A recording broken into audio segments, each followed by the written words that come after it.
What's going on, everybody? My name is Brad. That guy is Fat Man Zoom, and this is Own the Chaos. The stock market is crazy and chaotic, and we've made it our mission to help you own it. Fat Man Zoom, what are we talking about today? All right, so we are bringing back a topic, top 10 stocks for March.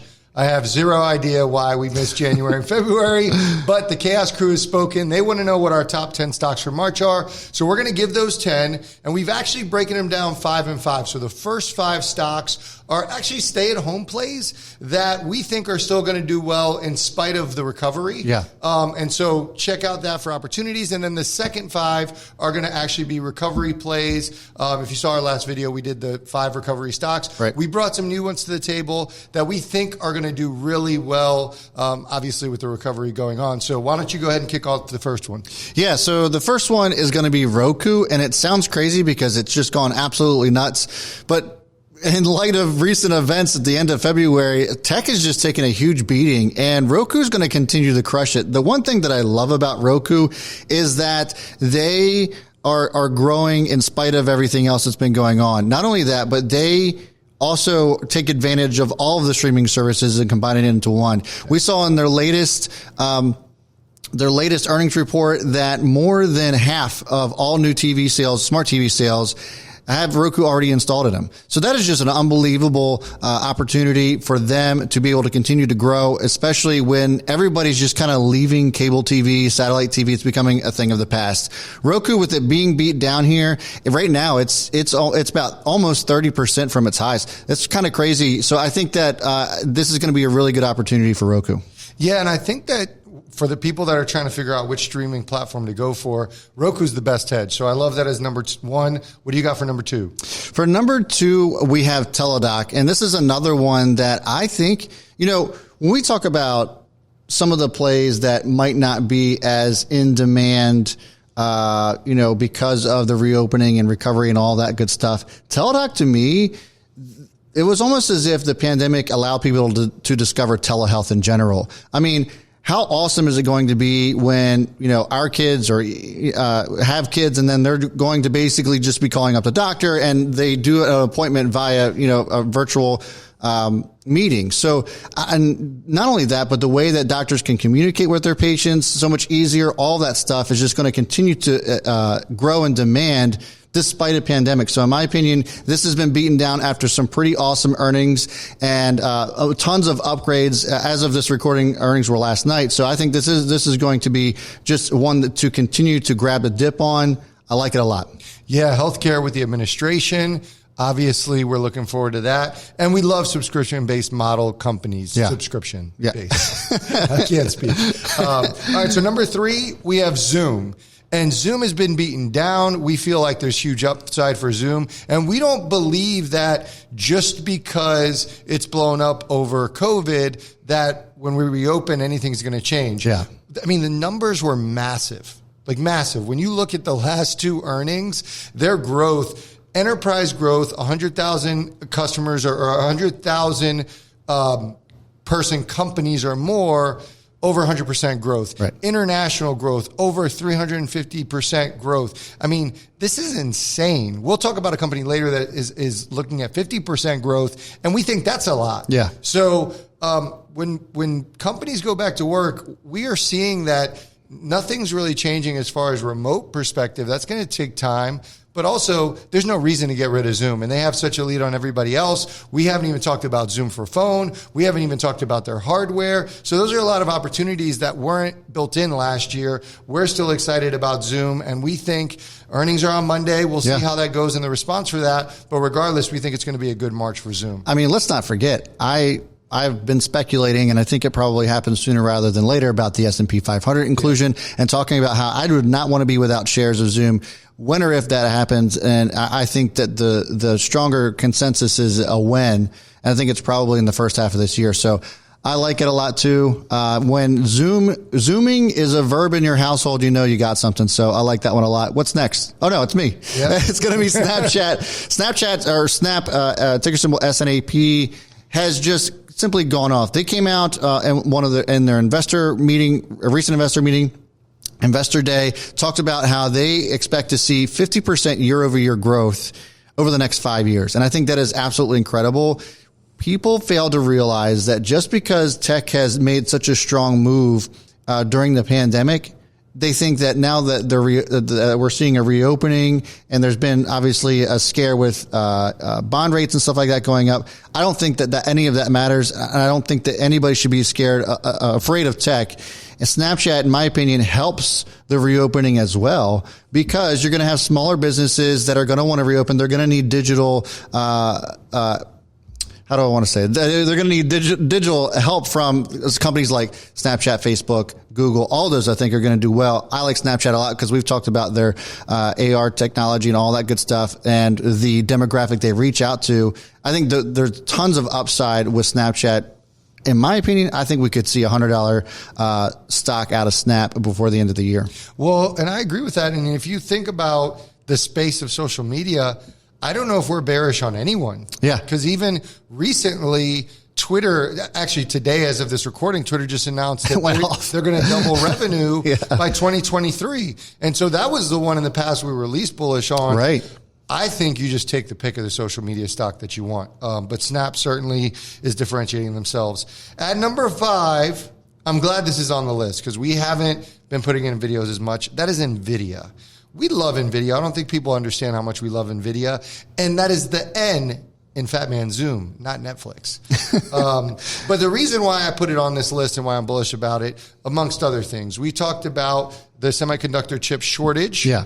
And we think that while it suffers other companies, right? Automotive industry suffers because of that. Right.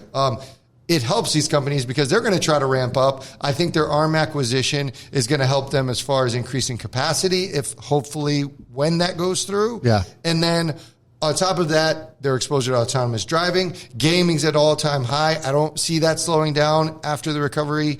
But recently we had them announce, and their CEO announce that blockchain was going to become a priority. And we've been waiting for this. Doesn't come as a surprise, but really they're going to be shifting focus.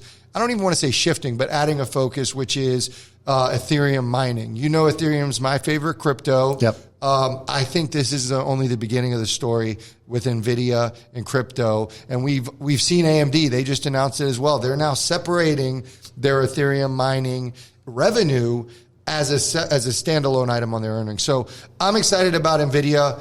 Best CEO, one of the best CEOs out there. So love Nvidia at number 5. Now we're going to get into the next 5 stocks.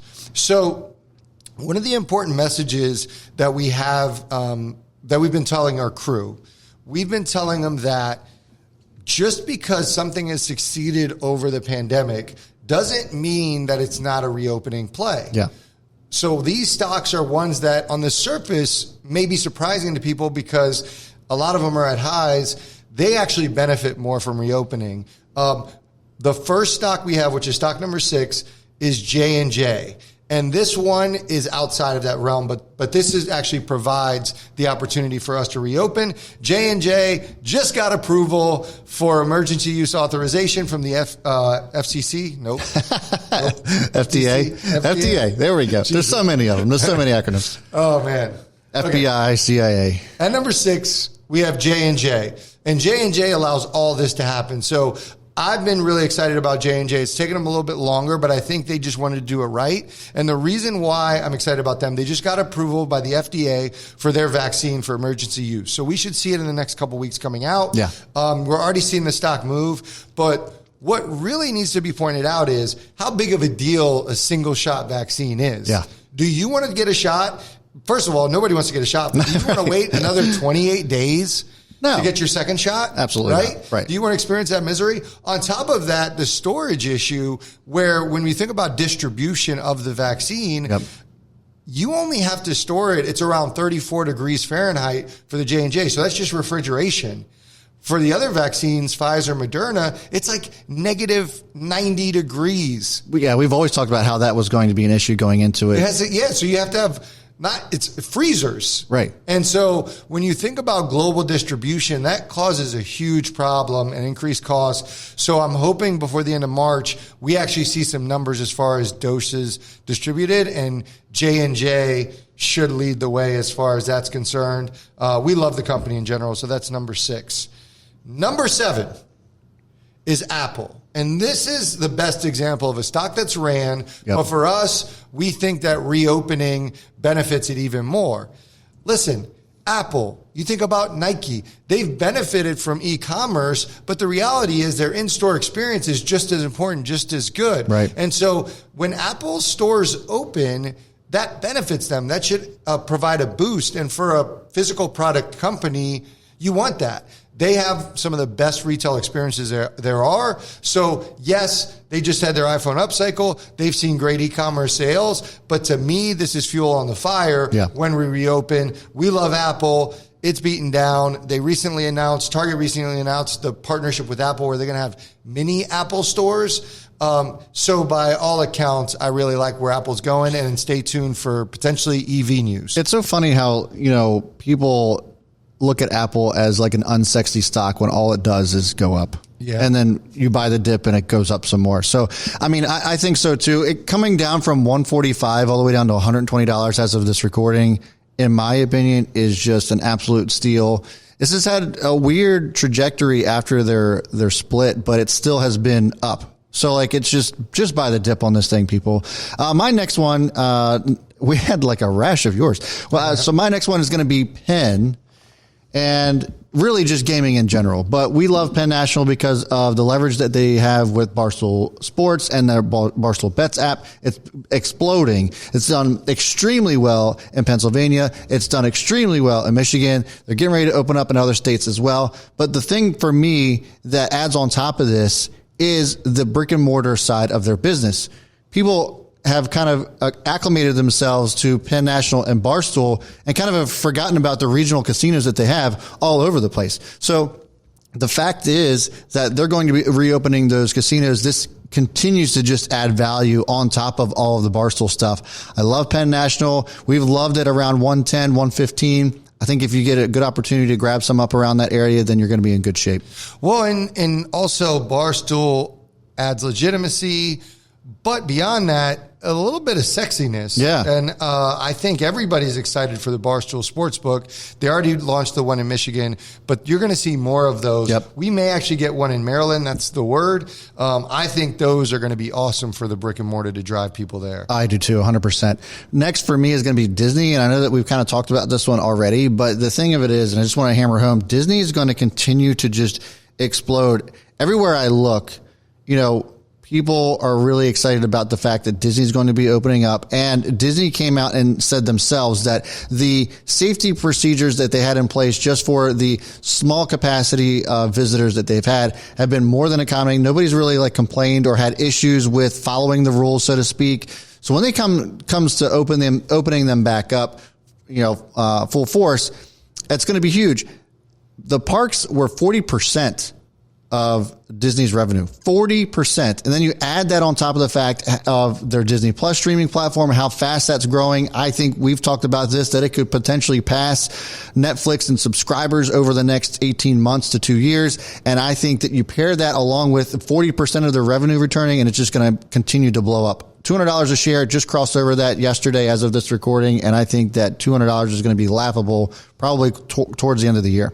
Yeah, and people have heard this. If you guys haven't seen the video, make sure you check out our top recovery stocks, because Disney is one of the 5 on there that we had discussed. And then for those of you who do want to see more of our videos, make sure you like and subscribe, click the notification bell. We do videos every Monday, Wednesday, Friday that are pre-recorded, but we also go live Tuesday, Thursday, Sunday. We're on here all the time. You can't get enough of us. Just hit that notification bell. So make sure you do that. Now, for number 10, we have Tesla.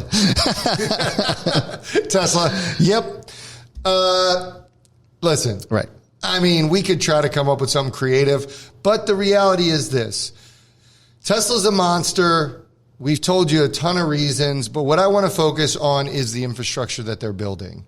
The thing about Tesla's willing to take chances. And one of the things with public companies, there's a lot of companies that are fearful and they just react, right? Yeah. They're not proactive. They don't pave the way. They don't whatever. Right. And so Tesla is not afraid to do that. We saw that with the Bitcoin them purchasing 1.5 billion Bitcoin, which I think others will follow suit because of somebody like Tesla. Yep. Just the fact that they've leaned so much into the EV trend and they realize like that's their main part of their business is huge. But what they're also doing is they're tackling the problems. The biggest issues with EVs are the batteries. Yeah. So what do? They focus on the batteries. They build a battery facility. And so they're building this thing the right way, and their industry lead is massive. And it's going to be so hard for people to catch up, especially for something specialized like EVs. So I like the fact that they're willing to take risks. I think this is going to pay off for them in the long term, and we're going to see it in things beyond EVs. So don't just get caught up in the fact that they're building, they're going to come out with a Model 2 car that's going to be a more affordable car. That's all great. Yeah. But when you talk about why it's better than the rest, it's because it's more than an EV, and they're really setting themselves up for that. So again, when we reopen, that benefits them. Remember the beginning of COVID, the big thing was Elon was like forcing people in Fremont. They were like basically just avoiding the rules, right? They were just neglecting the rules, like, I don't really care what they're saying. Like, get back to work. Yeah.